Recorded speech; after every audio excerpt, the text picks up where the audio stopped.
Hello বন্ধুরা, দেখো আমরা এখন বাড়ি চলে যাচ্ছি, এক্ষুনি যাবো।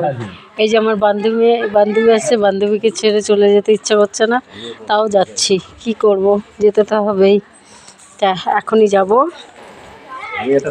এই যে আমার বান্ধবী রান্না করলো, খেয়ে এক্ষুনি বেরোচ্ছি। ওই দেখো, ভাত নিয়ে না আলু নিয়ে বসে রয়েছে। দেখো এই যে ওর বান্ধবীর যা,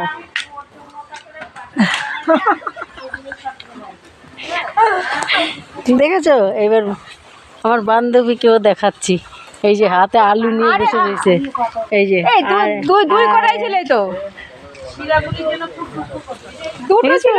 এইটা হচ্ছে আমার বান্ধবী অরিজিনাল, এর ছেলের বিয়ে হয়েছে আজকে, শেষ হয়ে গেল, বিয়ের সমাপ্ত। এবার আমরাও চললাম বাড়ি। বাই বাই, ভালো লাগলে